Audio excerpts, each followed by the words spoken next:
Hi, welcome to another episode of the Out of Office Club podcast. Thank you for coming back, for listening again. I am actually really excited for this week's episode. It took me a while to figure out, again, what was I going to talk about, but I've got a really good topic, and it was inspired by a message I got last week on Instagram. I think someone DM'd me, and this girl asked me, I think a good question in general, but I think her response was very interesting, and it's got everything to do with letting go of control. So, if this is something you're worried about, something you struggle with in general, then I think this is a really good episode for you. Before I get into that, this is actually my last week in Italy. So, this is also the last episode I will record here so I'm in the south of Italy, as you know, like close to Ostuni, doing a work exchange, which I have really, really enjoyed. The last 2 weeks have been a bit boring. Also, if you follow me on any social media, you'll know especially my stories. They've just been mainly about the cat that walks around here, because all I do really for the last 2 weeks is just work. I've had somehow a lot of work, which I am very happy about because it's picking up a bit. I finally have a bit better income, which, as you know, halfway this year definitely wasn't the case. So I'm very happy about that. I've also have been working on a very exciting other, more like personal project, which this is the first tease. So if you do listen to my podcast or watch this on YouTube, you're one of the first to know this because I haven't teased it anywhere yet. But I will be able to share a lot more probably next week. And then I'll do more of a launch and tell you all details and stuff, which I'm very excited for. But yeah, because if there's one thing I'm also very good at is creating work for myself. So even if I'm not that busy like I was in the summer, I take on a new project like I did with my social media and this podcast, and I'm doing the same thing now. So work is now actually quite busy. I do brand design, in case you missed that. So I'm now working on a couple websites, a lot of ad designs, and I really enjoy that. But next to that, I've also got a new project that I'm working on for my travel and digital nomads content, or kind of side project, which is really exciting. But yeah, this is my last week in Italy, which is kind of sad. It also means that I'm going back to the Netherlands because generally I just really like to be home for the holidays. I don't particularly care about New Year's, like at all. If I could just go to bed at 11 and wake up the next day, any other normal day, fine with me. But, it's also kind of sad if you're then in a different country and everyone's partying and you're not joining. I don't even really like New Year's parties. So for me, just being home is nice. I get to be usually with my dad. My sister actually has a bunch of friends, of course, in the Netherlands because she lives there. So she's usually out. Or I go to friends and we just have a drink at someone's place. But I don't really celebrate it much. But I do really enjoy being home for Christmas. And it's also my birthday then. So that's always nice to be home. So I am excited, and we've already got quite a few fun things planned. So I'm excited to go back home. Although it will be sad to leave Italy too. I've been here, 2.5 months, I think, in Italy. I did, of course, a whole month in Matera. And then I traveled around a lot. Went to Rome, went to Naples, went to a bunch of places around the coast. And now I've been here for almost 2 months. So I definitely went from never having been to the south of Italy to seeing almost everything. And I must say, it really, really is beautiful. If you want a place to go, try Italy. I think the south is probably even nicer than the north, although the north has more mountains. The south is really nice. The food is good. I can't imagine, though, that if you do go in summer, it would be way too busy, too crowded, very expensive, because that's just what happens in high season.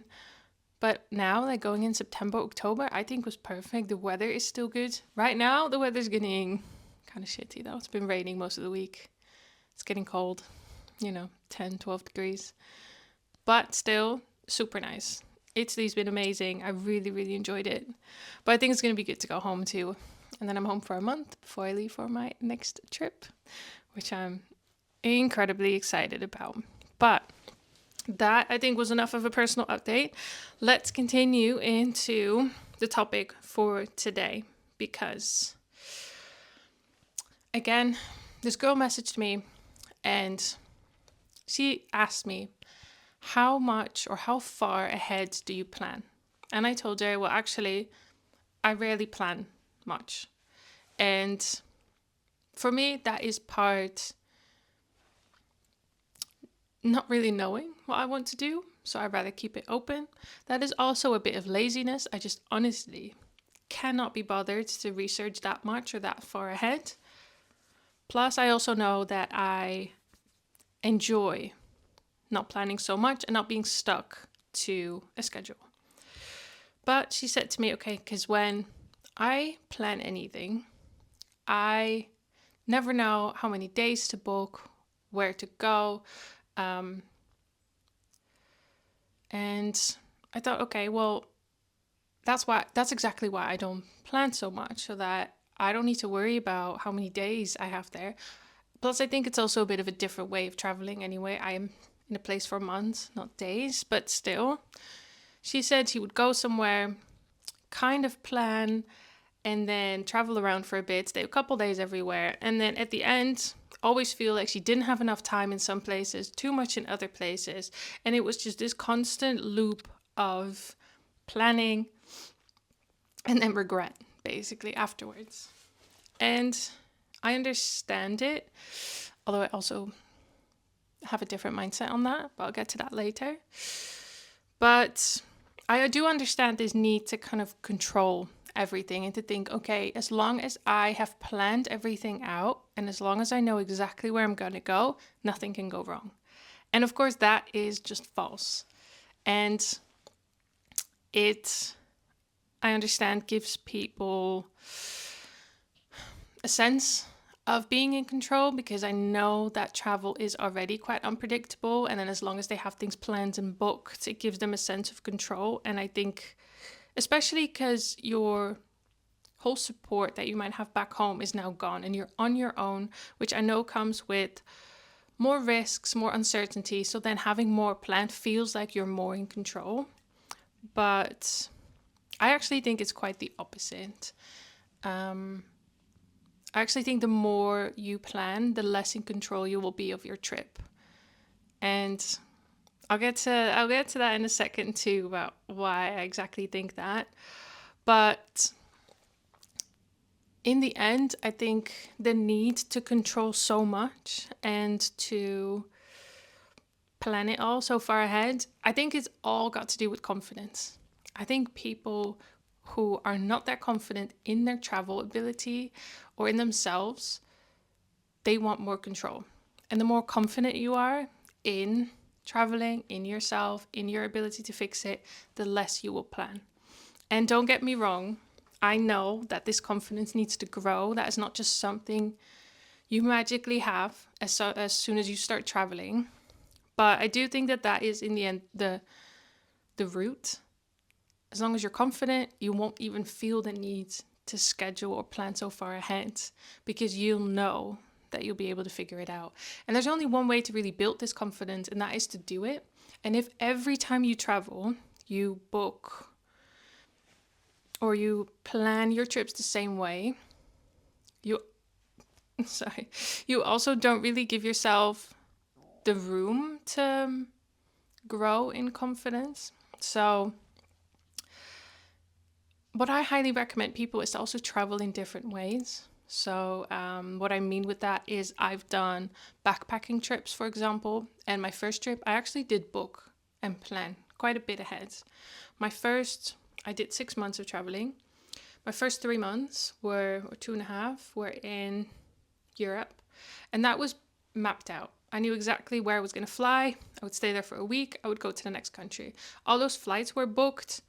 Most of my hostels were already booked, but also, that was also the easiest thing to do last minute.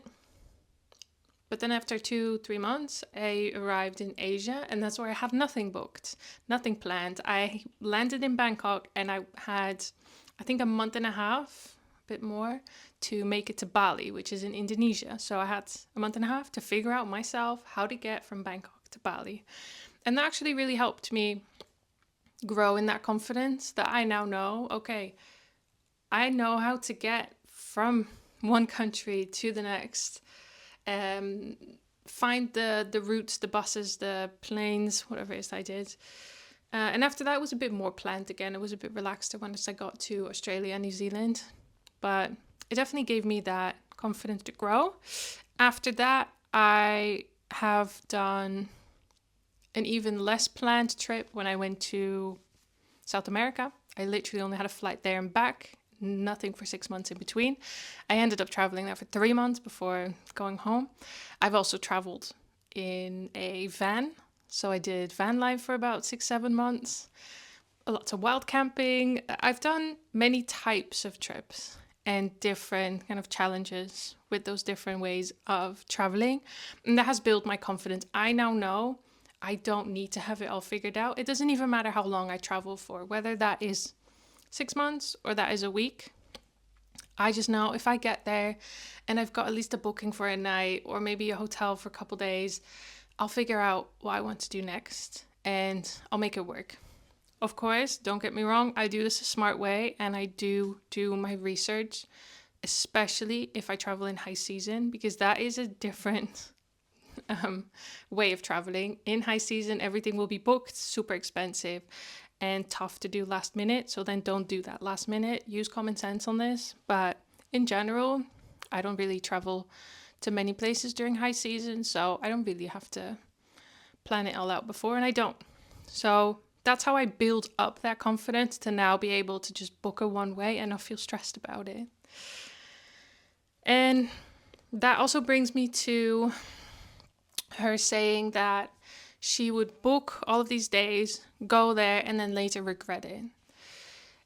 And I feel like that truly ruins your whole trip. Like the whole travel experience you just had is now ruined because you've regretted the trip that you took.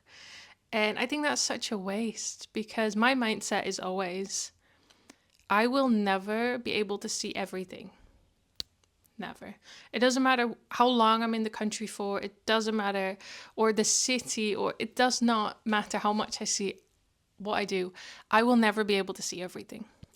And that's just the truth. And if I now start to worry about and having regret about all the things that I didn't see, I'm just going to feel bad about my trip and be like, oh, but I didn't do it well and I didn't travel enough and I didn't see enough and I didn't put enough effort in. And that's not the point. You also travel to have a good time, right? And as long as you had a good time and you've enjoyed yourself and you didn't exhaust yourself while visiting a city or a country, then I think you had a really good trip. I don't really see this obsession with having to have seen everything. And my mindset again is then also, okay, if I then find out that I didn't see something and it actually was super important or actually beautiful and I'm really I am sad I missed it because that does happen, I'll go back. And I know that it's also maybe a bit like spoiled and I don't know how else to call that, but that's kind of my mindset. If it's really that important and really that and I really feel so sad that I missed that and I really want to see it, I'll make sure that I'll go back and I'll still see it. And I do that in another trip. I feel like a lot of people also sometimes have this idea that they can only visit it once. And of course, I understand if this was your bucket list destination or a once in a lifetime trip, maybe. But even then, you made it happen once. Why can't you do it again? I don't know. Let me know what you think about this though. But in my mind, it's just not that important. I travel to enjoy myself. And if me enjoying myself means that I missed something important, say you go to Paris and you didn't see the Eiffel Tower, okay? So maybe you saw other really great things, or you actually saw more of the way the locals live in Paris. Or it's just a stupid example, but we get so caught up on these things that we think we missed. Also, keep in mind that those things become these tourist attractions because we've just made them popular. And there's other really beautiful things that are not considered tourist attractions, but are just as beautiful, if not more beautiful. They're just not that known. And everyone has a different experience when they go to a city or a country. So that is also this regret kind of loop that people get in when they start traveling. And I really, really don't like it. Just, did you have a good time? Then that's all that matters. I think even my uncle did it not long ago when I came back from Peru. He looked at me and said, "Oh yeah, I went there too. Did you go here?" I was like, "No, I didn't." And he went, "Oh, that's too bad. Yeah, because it was really." It's like, but I don't really care though. Like, I don't know. I find it a weird thing, and I understand it. It's like sharing kind of experiences, but it's also a bit tricky to ask someone, "Oh, have you seen this?" Because then if they haven't, they might regret it or think that they didn't do the trip well. And I really try not to listen to it. Like, it doesn't matter. I had my trip, you had your trip. We had different trips, different priorities, different time, to check it all out. Different ways of traveling. Because what she said is, oh yeah, every time I travel, I then book 3 days, and then later I think, oh, I did too many days there and not enough time here, and I should have all done it different. I should have stayed. I should have moved. And I think it's just good to let go of that mindset. Or either, if it's really annoying you that much, don't plan so much so that you actually have the opportunity to decide on the day, am I going to stay or am I going to go to the next place? Or change your mindset and just go, I've planned my trip, how I feel confident planning it, and this is how it is. And if I don't have enough time in one place and too much in one, that's just how it is. And it will be fine. Because I truly feel, apart from, of course, you need the confidence to do it and you build that up. Like, I'm not judging anyone for planning a lot. But I do feel like when you don't plan that much, your trip will be better. And I know this from experience. I just, that first trip I took where I planned so much, I loved it. And I had a really great time. And I think if I hadn't planned so much, I might not have even gone on that trip just because I would have been too unsure and too stressed. But the first thing I did for my second trip, because I did that kind of the same way, I just went into a travel agency the first time, and they planned everything with me. Keep in mind, this is 10 years ago, okay? There was stuff online, but not as abundant as now.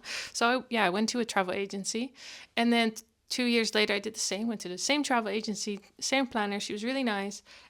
And when she asked me what I wanted, I said, I literally just want you to tell me where I could go and what the possibilities are. And I want us to brainstorm a little bit. And then I want a flight there and a flight back.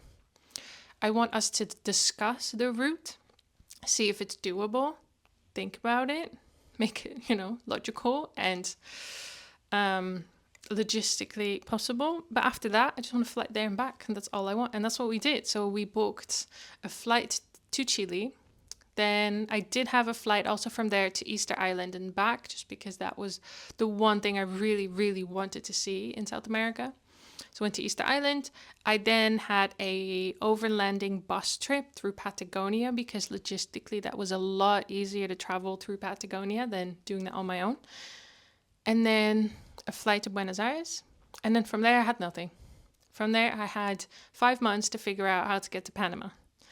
And in the end, I had a good time on that trip, but it was a lot harder to travel. So I ended up flying back earlier, which I could do because I had nothing else booked.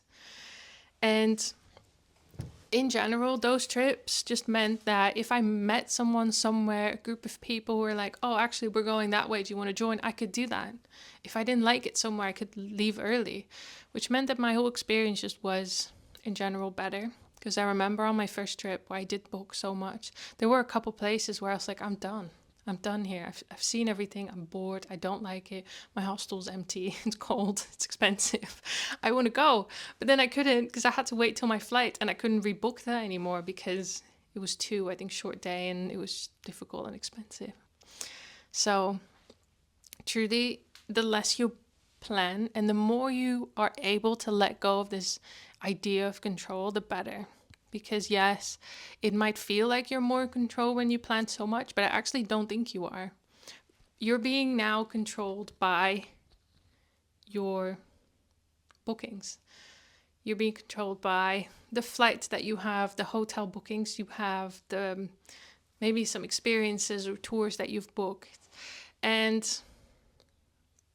instead of you actually taking control of your trip and deciding how you want your trip to go, you have your flights and tickets that you have to follow, which I think truly, I think as soon as you leave, it'll probably annoy you. Just like a bit like this girl said, like I was somewhere and I realized I had too much time and then I couldn't change it. Yeah, that's because you gave all your control away. And I know it's this illusion, right, that you have more control because you've booked everything, but in the end that's just not true. So some practical tips that I can give you if you're confident enough, and truly you don't have to be incredibly confident for this, it's also just, again, a bit more mindset. Try your best to book as few things as possible. If you can, book a flight there, not much else. And of course, do your research, make your lists, think about what you would do, plan a little bit, see if things are possible, but don't make them permanent yet. Book things when you get there, see how you feel. If you actually might rather do something on Friday instead of on Saturday, maybe also the weather is better on that day. And don't tie yourself down to too much without knowing if you're actually going to enjoy it. Give yourself the possibility to either leave early or extend a stay, because truly there is nothing worse than being somewhere you really, really dislike or can't find your place in and being stuck there for days, because you're going to feel so demotivated to explore. You will not really want to go and do anything or see much, or and all you can think about is leaving and going to the next place. I've done that a couple times. It's not great. But, and the other thing is also not great, having such a great time somewhere and now having to leave. I mean, I've had that in a couple places. I think the main one was probably Thailand, but I had to leave it because my visa was expiring. So that was actually a really good reason to go. But actually, when I arrived, I thought I wasn't going to like Thailand. I don't know why, but I was 18. And I booked it and I really, okay, I'm going to go to Thailand, but I probably won't like it very much. That was my mindset. Everyone goes to Thailand. It's probably overhyped. I'll go and see what it's about, but I'll probably spend more of my time in Malaysia or Indonesia. And I arrived and I absolutely loved it. And that's also when I checked my passport one day and I was like, shit, I only have 3 days left on my visa. Like, I have to leave the country. Not that anything really bad happens, but they can't find you. So I was like, okay, I have to go. But I didn't expect to love Thailand so much, but because I didn't have much else planned, I could stay there for a month. So, and I was still sad to leave actually after that month. So yeah, give yourself the room also to stay somewhere longer if you really enjoy it, because leaving before you're ready is also not great. And look back on every trip and think about how you felt during that trip. This is just to change your mindset. It's not about having seen everything, being able to brag about it, being able to cross everything on some imaginary to-do list, or again, being able to post it on social media. Think more about, how did I feel during the trip? Did I have a good time? Did I enjoy myself? And I think that's just so much more important. It's not about what you should have seen. It's about, okay, but did you enjoy your trip? Did you have a good time? Did you get to relax? Maybe that also was really important for your trip, to just do nothing for a bit, because life is busy and stressful enough. So I think that's all a lot more important than this idea of having seen everything in a city or country. So, yeah, all in all, don't focus so much on trying to be in control of everything. Travel is unpredictable, and that's also why it is so nice. And the more flexible and open you are in your planning, the better your experience will be. Okay, I can almost promise you that. I, of course, have also been in some tricky situations because of my lack of planning, but you just have to find a good balance for it. And that's why I feel like doing your research is really good. Again, I am quite lazy. I don't do much research until like even I am somewhere. So usually I'll fly somewhere, and as soon as I land, I'll do a bit of research, but generally not so much before. The only thing I do research on is where to stay, because I know that that's really important to me. So I'll check that out. What neighborhood should I stay in? I do a couple searches for an apartment, and that's really it. And the rest is all super open. And I promise you'll have a great trip. And if you're not too focused on being in control and you can let that go, you will have an amazing trip. So that I think was it for today, because otherwise I'm going to start talking in circles again, which apparently I'm really good at. I'm really good at that. Have you ever had maybe any presentation, or maybe you also have a podcast, who knows, and put it in like AI? Like I got my transcript and I put it in AI and I said, "What do you think?" And it says, "Yeah, you say the same thing a lot." So if you agree, I'm very sorry. Okay, I don't script this very much. I don't practice this beforehand. I literally pick a topic, think about kind of what I want to say and how I want it to go, and then I sit down and record. So it might also therefore be a little bit more messy, but I do really enjoy it this way, because it feels like I'm just talking with a friend. You know, you want to know more about a travel or about traveling in general, or digital nomad life, or travel tip, and you just ask me a question and I respond in a very long way, but still. And again, I just really enjoy this, and I think it's a fun way to do this podcast. So that is also your reminder that I do read almost every DM that I get. I don't always have time to respond, but I do read many of them. Also the not nice ones. Let that be a warning. But I get 99% really nice messages from you guys, which I really appreciate. And I do read them, and they give me a lot of inspiration. So if you have other questions, remarks, whatever it is, let me know on either Instagram DM, because I'm most active there, but also on YouTube. Just put them in the comments. And don't forget to like, subscribe, share them with anyone who you think this is interesting for. And then I just want to say thank you again for listening. And then I hope to see you again next week. Thank you so much. Bye bye.